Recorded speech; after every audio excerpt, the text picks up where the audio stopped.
I'm a mathematician by background and a linguist. I love language, and mathematics is a very sophisticated language, but I love natural languages as well.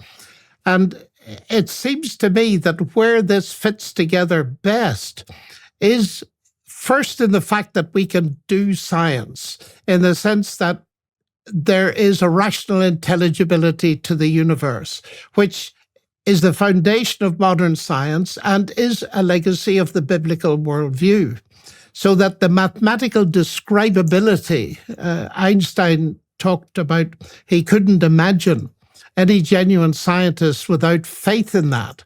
It's the axiom for doing science is to believe the universe is intelligible. But if you ask for the rationale behind that, why do we believe the universe is intelligible? It bears the imprint of a creator. And I see that at the level of mathematics, in its capacity to, at least in part, give us a handle on what's out there. And also in biology, where we have at the heart of every living cell the longest word we've ever found, the genetic code. And all of that leads me to formulate it as follows, that we live in a word-based universe. And that's the key of the logos for me. Okay, and so what do you mean in that case? So what do you mean specifically that we live in a word-based universe? What does that mean for you on the broader conceptual landscape? Well, it means that this universe is not simply a product of natural, unguided forces. It is a product of a rational creator, an intelligent creator, and I believe even more than that, a personal creator. Now, how I get there is only in part from a response to the universe as I find it, the point you made about each organism being a microcosm of its environment.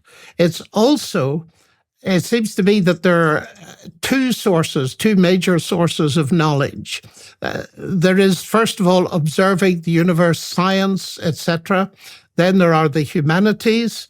But there's also the concept of revelation, in which I believe. In other words, it's not simply the human quest for the creator, it's the creator revealing himself. So for me, the anchor point in the end is that the Logos became human and we beheld his glory. In other words, we can see exactly what this means in terms of what we can understand. That is the human being in which God encoded himself in Christ. Now, those are big ideas, of course. They're very deep ideas. They need unpacking.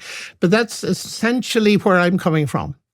Okay, so, all right. So let me elaborate in two directions with regards to that. So the first is that, so one of the axioms of faith that's necessary before you embark on the scientific endeavor as an individual or as a culture, which might explain why science emerged in the Judeo-Christian context and no other place, is that the universe is intrinsically intelligible. But there's another axiom too, which is that the honest investigation of that intelligibility will be good.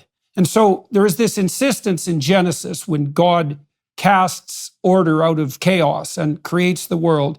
After each day of creation, he states explicitly, and it was good. And when he creates man, I believe he says that it is very good. And the reason for that is that not only is there an order, but that the order is, in its deepest sense, beneficial and positive. And the thing is that it's easy and even rational, it might be easy and even rational to take the Frankenstein monster view of the investigation of the world and to say, well, even if the cosmos is intelligible, that doesn't mean that our investigation into it is intrinsically good or that it would bear good fruit. Now, you have to believe that the truth will set you free in order to be a scientist, because if you believed that the truth had no bearing on human flourishing, let's say, then the whole enterprise would be pointless. And if you believed that the investigation of the complexities of material reality would lead us astray, then you'd say that that should be taboo and forbidden. But that isn't what we decided. We decided that the revealed order would be good. And then I'll add one other thing to that, which I think is also axiomatic, which is part of the logos idea in its deepest sense is that we are required to explore, investigate, and communicate about everything as deeply as possible. So the idea, you have this idea in Job that is quite well developed, that no matter what God and the devil throw at you, you're called upon to maintain your equilibrium and your faith in the intrinsic goodness of being.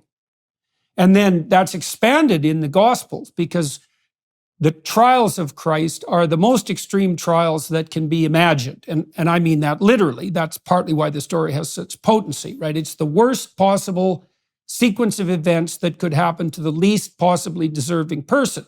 And that's an injunction to accept all of the terrible catastrophes of life full on, in the supposition that doing so is the manner in which life most abundant could reveal itself. And if you're a scientist, and the real scientists are like this, and I think Dawkins in this way is a real scientist, is that you're actually committed to the truth, right? You put that above all else.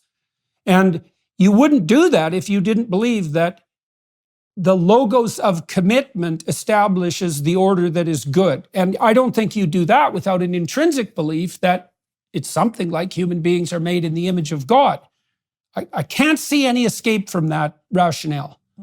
Nor can I. And it's interesting that when I did the debate with Dawkins at the Oxford Natural History Museum, at the press conference afterwards, we were asked, was there anything that we agreed on?